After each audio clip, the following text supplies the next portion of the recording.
나이가 들어가면 좋은 소식을 별로 없는 것 같아요. 특히 요즘은 좋은 소식이 별로 없는 것 같아요. 들려오는 소식들이 다 흉흉한 소식이고 안 좋은 소식이고 정말로 기분 좋다, 행복하다 뭐 이런 소식들이 없는 것 같습니다. 오늘 읽은 본문은 우리가 잘 아는 대로 목자들이 예수님이 탄생하던 그날 밤에 이렇게 양떼를 지키면서 이렇게 있을 때 그때 깜깜한 밤중에 천사들이 와가지고 그들에게 전해준 좋은 소식의 이야기입니다.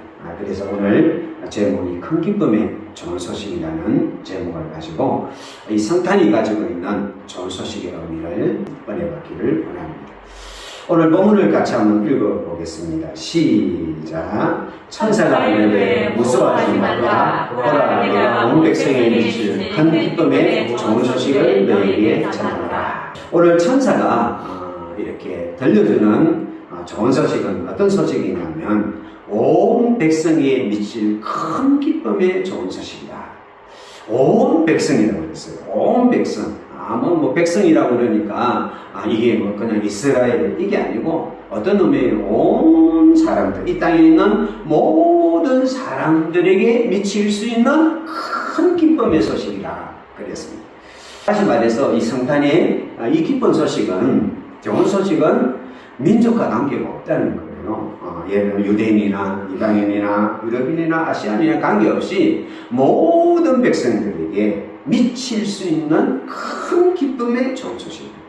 우리가 생각할 때는 나한테는 좋은 소식이네, 우리나라한테는 좋은 소식인데 일본한테는 좋은 소식인데 우리 한국은 좋은 소식이 아니고 막 그런 게 있잖아요. 그런데 이 소식은, 오늘 우리가 함께 생각할 이 소식은 일본도 한국도 요즘 러시아랑 우크라이나가 싸우는데 우크라이나 러시아나 이 세상에 있는 모든 민족을 초월해가지고 모든 사람들에게 미칠, 온 백성에게 미칠 큰 기쁨, 그 작은 기쁨이 아니라 큰 기쁨, 누구나 기뻐할 수 있는, 그냥 기뻐하는 것이 아니라 크게 기뻐할 수 있는 좋은 소식이 바로 오늘 우리에게 주어진 소식이다. 그러면 왜 이 소식이 이렇게 우리에게 최고로 좋은 소식, 큰 기쁨의 좋은 소식이냐?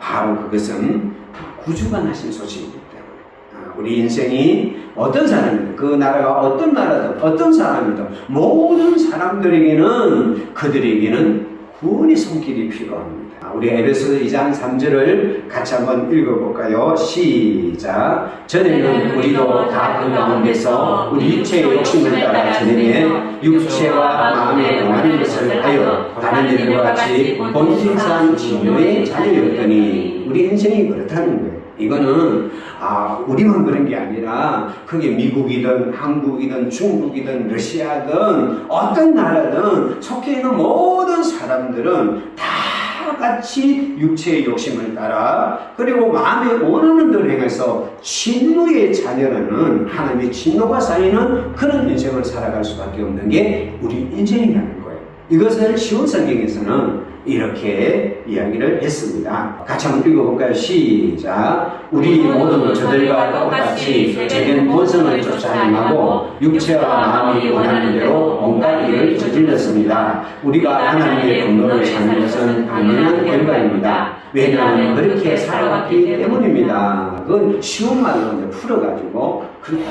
이게 우리가 죄된 본성을 쫓아가지고 우리가 상상할 수 없는 죄의 열매들을 맺으면서 인생을 살아가다 보니까 하나님의 진노가 우리가 살아온 날수만큼, 우리가 살아가는 시간만큼 우리 인생에 쌓여지는 그런 인생을 우리가 살고 있다는 것이죠. 그러다 보니까 전쟁이 일어나고 살인과 자기 파괴의 삶들의 역사가 일어나고, 그리고 사망이 우리 인생에 임하다 보니까 질병과 죽음과 저주들이 우리 인생을 붙잡아서 우리 인생에게 평강과 기쁨이 없는 그런 인생이 우리 인생입니다.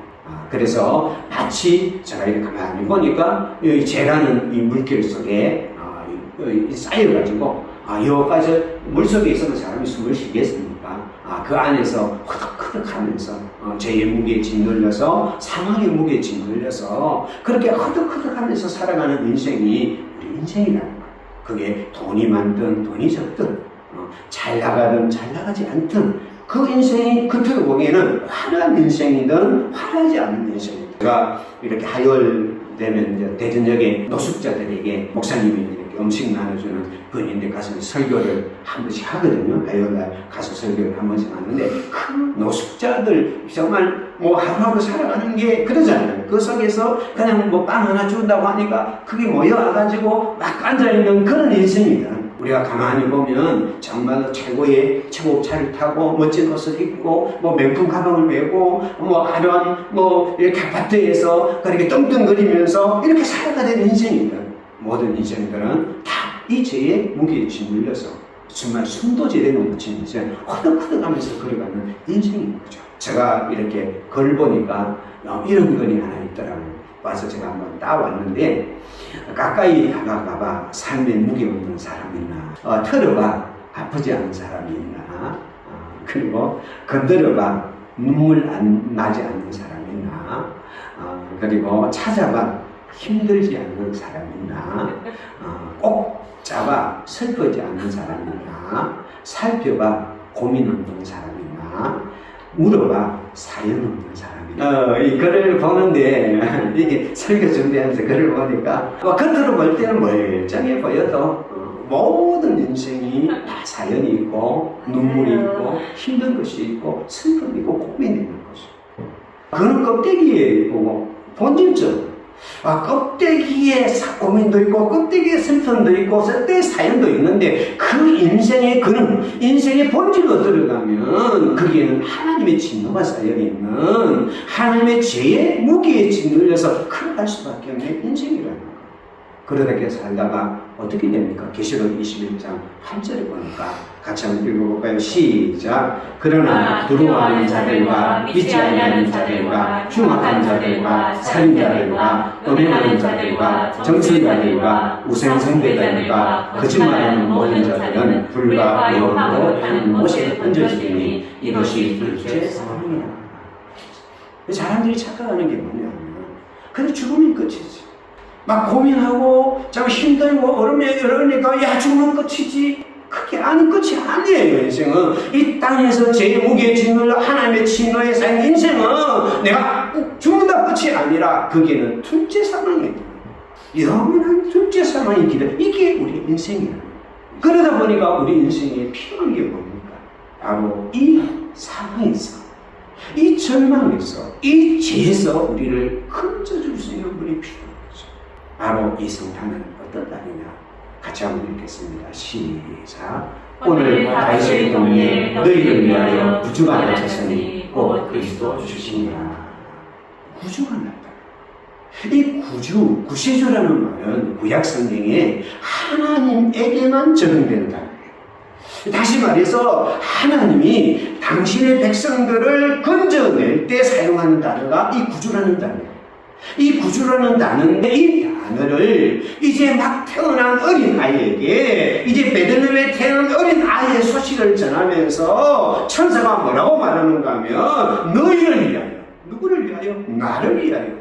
내가 누굽니까? 죄악의 무게에 짓눌려 사망의 무게에 짓눌려 이 세상에서 손도 쥐지 못한 데 으깨어지면서 걸어가고 있는, 지난번에 한번 설교했죠. 사망의 춤을 추고 있는, 사망 속에서 걸어가고 있는 우리를 건져주는 거죠.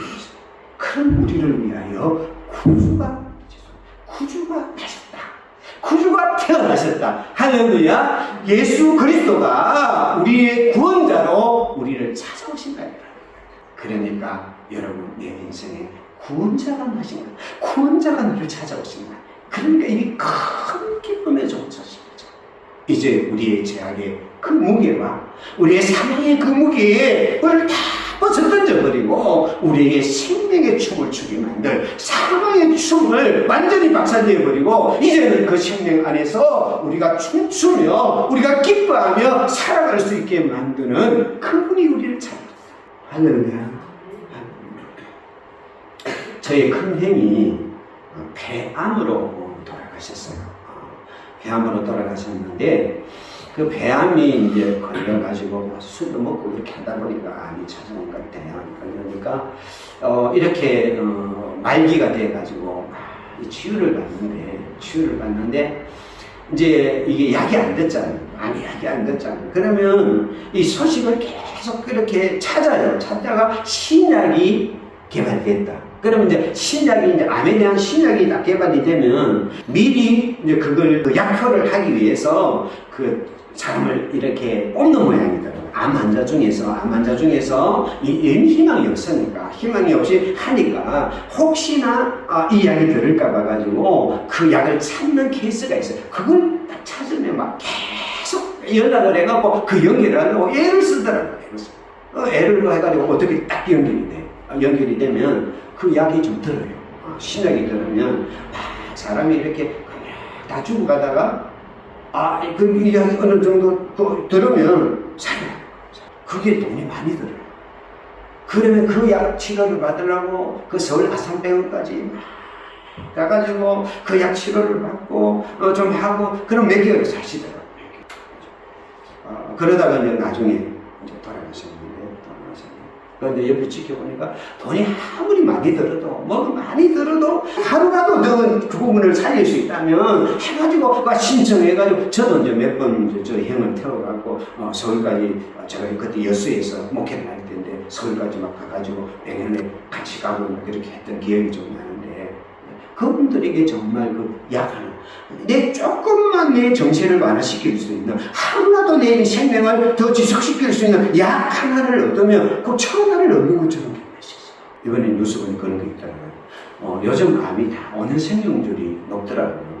위암은 67%고 10명은 7명 정도는 5년 이상을 생존하는데 대장암은 한 73% 정도 생존할 수 있대요. 유방암은 91%, 전립선은 90%, 10명 중에 9명 정도 하는 것 아니에요.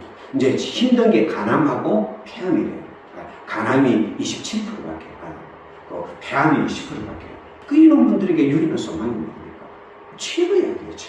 나를 살릴 수 있다. 그런데 그때 만약에, 지금 내가 이 설교를 준비한 그런 생각이, 그때 만약에 저희 형의 그 폐암을 치료할 수 있는 치료약이 그때 했다면, 발견되어졌다면, 그때 어땠을까? 그 기쁨이라든지, 그 간격이라든지, 그 정말 즐거움은 얼마나 컸을까? 일본에게 그 식민지 생활을 했잖아요. 30년 정말 나라를 잃어버리고 막 오매불만 기다리는 게 독립이었거든요. 그 독립, 어떻게 하면 독립할까 막 거기 하는 거예요. 그 독립군도 있고 막 여러 가지, 그건 모든 조선민족의 한 가지 열망이 있다면 독립이, 대한독립이죠. 김구 선생이 백범일지에 그런 글을 썼더라고요. 내 소원이 무엇이냐고 하나님이 물으시면 나는 서슴지 않고 내 소원은 대한의 독립이요 하고 대답할 것이다. 그 다음 소원은 무엇이냐 하면 나는 또 우리나라의 독립이요 할 것이요. 또 그 다음에 소원이 무엇이냐 하면 세 번째 무렵으로 나는 또 소리를 높여서 나의 소원은 우리나라 대한의 완전한 자주독립이요 하고 대답할 것이다. 이렇게 오매불만, 정말 오매불만 기다리는 게 정말 내 이름을 쓰고 내 글자를 쓰고 내 주권이라는 나라 속에서 내가 자유를 누리며 살아갈 수 있는 이 대한 독립이라는 소망 하나를 갖고 36년을 버텼다가 1945년 8월 13일 날 그 천황이 한국선을 가잖아요. 한국선을 하고 그리고 8월 15일 날 대한민국이 독립했습니다. 그때요, 이게 이제 그때 사진이에요. 사람들이 그 당시에 막 거리를 뛰쳐나와가지고 대한독립 만세, 대한독립 만세 하고 막 외칠 때 그 기쁨은, 여러분 그 기쁨은 말할 수 없는 거예요. 그거는 뭐 빈부귀천을 막론하고 있어요. 신분과 관계없습니다. 종들도 평민들도 백정도 양반도 귀족도 대한독립 만세, 그릉뱅이도 대한독립 만세고요. 부자도 대한독립, 가난한 사람도 대한독립 만세, 갱상도도 대한독립 만세, 청라도 대한독립 만세. 저 평안도, 한경도, 경기도, 강원도 할 것 없이 대한민국에 속해 있는 모든 사람들에게 이 대한독립의 소식은 큰 기쁨의 소식. 이건 그들의 삶을 완전히 좋은 소식이에요. 마찬가지예요. 죄의 노예에 묶여있던 우리에게 예수 그리스도가 오셔서 우리에게 해방의 소식을, 생명의 소식을, 우리를 구원하는 구원의 소식이 우리에게 임했으니까 이 소식을 듣는 우리는 누구나, 이 소식을 듣는 누구나, 그것은 뭡니까? 미물도 모든 피조물도 다 그 소식 앞에서 정말 하나님 감사합니다, 큰 기쁨의 축제를 벌일 수밖에 없는 소식이 바로 성탄의 소식인 줄 믿습니다. 이 복권 하나 당첨된 거하고는 비교가 안 되는 거예요. 여러분, 나라 하나를 구원했다고, 나라 하나가 해방되었다고 사람들이 대한독립 만세하면서 자도 우도 그 다음에 가난하고 모든 것이 다 같이 어울려가지고 함께 만세를 부르며 기뻐했다면, 영원한 죄악의 저주 가운데서 그 사망의 근시 앞에서 억울했던 우리 인생을 그 사망에서 자유케 만들고 생명을 주고 그 구원 속에 살아갈 수 있게 만든 예수 그리스도의 오신 소식은 정말 긴 기쁨의 소식입니다. 성경에서는 이 구원의 소식을 이렇게 이야기합니다. 같이 한번 읽어볼까요? 시작. 하늘은 기뻐하고 땅은 즐거워하며 바다와 거기 충만한 것이 외치고 바깥 그 가운데 있는 모든 것은 즐거워할지로다. 그때 숲의 모든 나무들이 여호와 앞에서 즐거이 노래하리. 내가 구원받는다, 내가 구원받았다는 것, 내가 하나님의 자녀가 되었다는 것, 내가 생명이 얻었다는 것, 더 이상 죄악의 근세가 나를 누르지 못하고 사망의 근세가 내 인생을 남불할 수 없는 내가 하나님의 자녀가 되었다는 이 소식 앞에서, 예수 그리스도가 그 생명이 들어 나를 찾아왔다는 이 소식 앞에서 하늘도 기뻐하고 땅도 즐거워하고 바다와 그의 충만한 것도 외치고 소리를 치고 바깥 그 가운데 모든 것이 즐거워하고 숲의 나무들이 다 여호와를 즐거워한다. 이사야 35장 10절 같이 한번 읽겠습니다. 시작. 여호와의 성령을 받은 자들이 돌아오되 노래하며 시온에 이르러 그들의 머리에 영원한 희락을 피고 기쁨과 즐거움을 얻으리니 슬픔과 탄식이 사라지리로다. 예수 그리스도 안에서, 예수 그리스도가 오심으로 우리가 성령을 받고 우리가 노래하면서 하나님의 교회에서, 하나님의 나라에서 우리가 노래하면서 영원한 희락을 띠고 기쁨과 즐거움을 얻게 됐어요. 우리 인생의 슬픔과 탄식이 사라졌어요. 할렐루야. 큰 기쁨의 좋은 소식이 우리에게 있어요. 여러분, 성탄을 우리가 기다리면서, 우리가 성탄을 사모하면서 예수 그리스도가 이 땅에 오신 것을 우리가 바라보면서 우리 안에 큰 기쁨, 나의 구세주가 오셨도다, 나의 구세주가 오셨도다, 나의 사망을 끊어버릴 구세주가 오셨도다, 나의 죄악의 사슬을 끊어버릴 구세주가 오셨도다, 내 인생의 절망을 끊어버릴 구세주가 오셨도다. 큰 기쁨이었죠. 불임절이라는 이스라엘 절기가 있거든요. 그 축제하는 사진 중에 하나인데, 그 유대인들이 좀 이렇게 건엄한 사람이잖아요. 좀 건엄한데, 이 불임절 날만은, 그 날은, 그게 쉽게 말하면 할로윈데이가 여기 요리되어 있다고 그렇게 이야기를 해요. 그런데 그 날은 다 이렇게 치장을 하고 막 그렇게 온갖 장식을 해가지고 아이부터 노인까지 다 나와가지고 막 춤추면서 그날만은 막 모두가 기뻐하는 절기가 불임절이거든요. 모든 근엄함을 다 던져버린 절기가 우리 불임절 날이잖아요. 모르드게가 하만한테 절을 하지 않았다. 하만이 모르드게가 누구냐 알아보니까 유대인입니다. 그러면 이게 원한을 품고 왕 앞에 가서 법을 하나 신청하잖아요. 왕이여, 내 재산 절반을 왕에게 드리겠습니다. 그러니까 너 원하는 게 뭐냐? 법 하나 씌워주십시오. 그 법이 뭐냐? 그러니까 여기 땅에 있는 이 땅에 있는 모든 유대인들을 12월 14일날 그 하루 날짜를 정해갖고 다 죽이고 그들의 재산을 다 몰살하고 어린아이부터 그 안에 모든 사람을 다 죽이는 그 법을 하나 가져와갖고 여기 도장을 찍어주십시오. 그럼 왕이 모르고 그냥 그 도장을 찍어주죠. 그리고 공문이 크나같이 페르시아 전역으로 다 가가지고 그 마을마다 공문이 있어요. 12월 14일날 모든 유대인의 집과 가축과 그 가족들은 다 누구든지 가서 몰살하고 죽이고 재산을 다 빼앗았고 그 집을 다 그름등 위에 던져도 된다는 왕의 칙령이지만 곳곳마다 오잖아요. 그러니까 페르시아에 있는 모든 유대인들이 다 옷을 입고 죄를 틀렸어. 정말 하나님 앞에 울기 시작했는데 모든 유대인들이 대성통곡을 하면서 이제 막 1년 후에는 다 죽어야 되니까 대성통곡을 울잖아요. 그때 모르드게가 에스더를 찾아가고 이런 상황에 당신이 왕궁에 있다고 괜찮은 줄 아느냐 하면서 그렇게 이야기해가지고 에스더가 기도를 하고 왕 앞에 나가잖아요. 그때 하나님께서 어떤 역사를 벌이느냐면 왕 앞에 에스더에게 야, 내 소원이 뭔지 다 들어주겠다 하고 이야기를 하고요. 그리고 왕이 잠이 안 와가지고 가만히 하다가 야, 일기장 가져와봐. 옛날에 성경은 일기가 있거든. 가져와봐라. 그래서 쫙 일기를 읽는데 한밤중에 읽는데 거기에 뭡니까? 모르드게가 자기를 자기들에 위해서 굶주린 일기가 있거든요. 그러면 왕이 묻습니다. 이 모르드게에게 상을 주었느냐? 상을 주지 않았습니다. 그러니까 그때 이제 그 왕이 아카데미가 있느냐? 그러니까 하만이 모르드게 이제 잡아 죽이려고 이렇게 집에 장대를 길게 달아가지고 이제 그에 꽂아 죽이려고 이제 왕이 허락을 받으려고 그 문 앞에 기다리고 있다가 여기 있습니다. 그러니까 가서 나한테 내가 진짜 존경하고 싶은 사람이 있는데 그 사람이 어떤 일을 해주면 좋겠느냐? 왕이 가장 아끼는 사람 옆에서 가지고 막 나귀를 타고 왕 옷을 입히고 막 그렇게 이야기하잖아요. 그러니까 너 모르드게한테 그렇게 해라. 하만이 그때 자기 화가 있는 줄 알고 그러면서 하나님이 역전을 시켜요.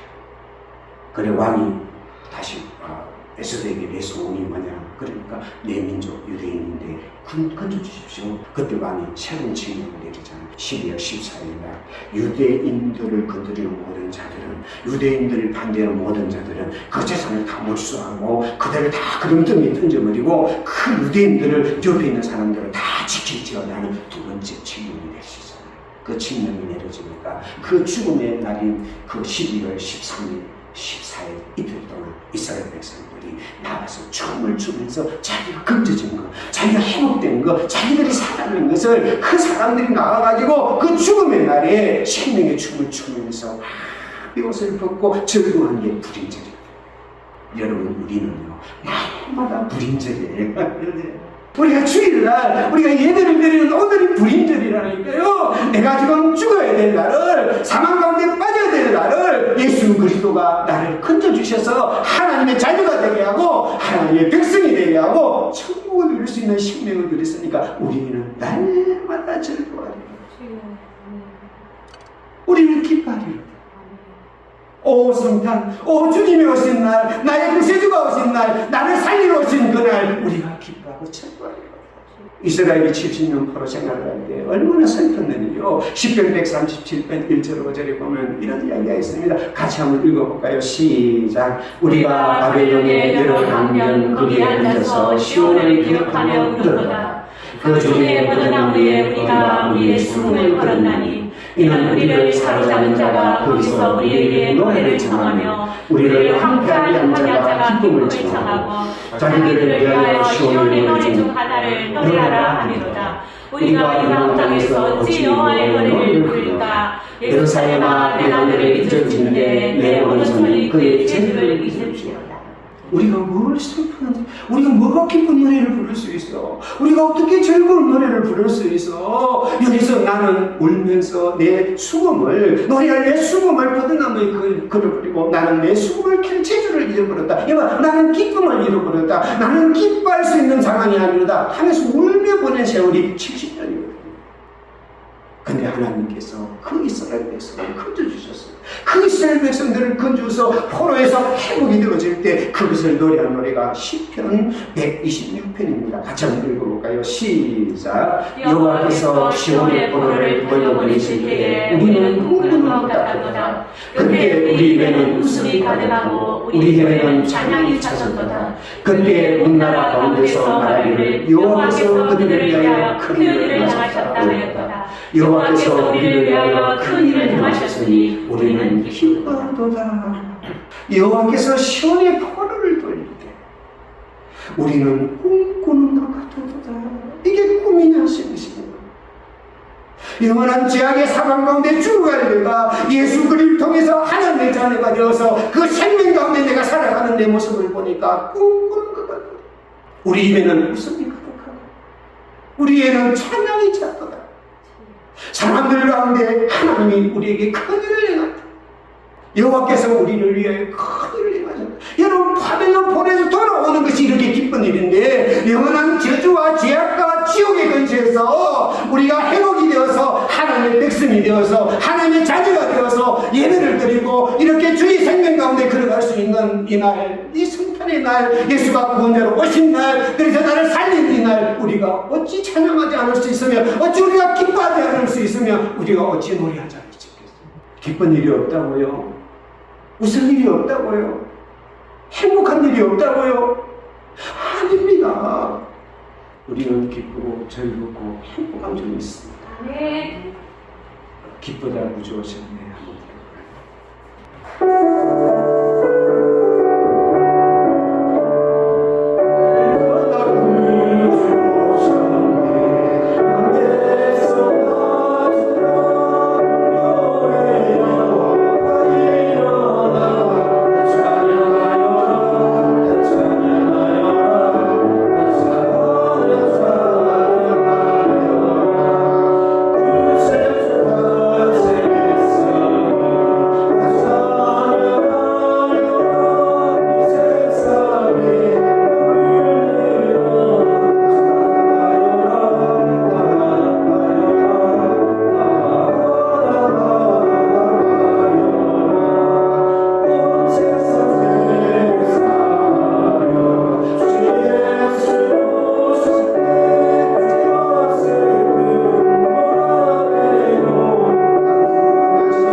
우리가 기쁘고 기쁜 것은 바로 우리의 구원자신 예수님이 우리를 찾아오신 그 소식이 있는 날이 바로 성탄이기 때문인 줄 믿습니다.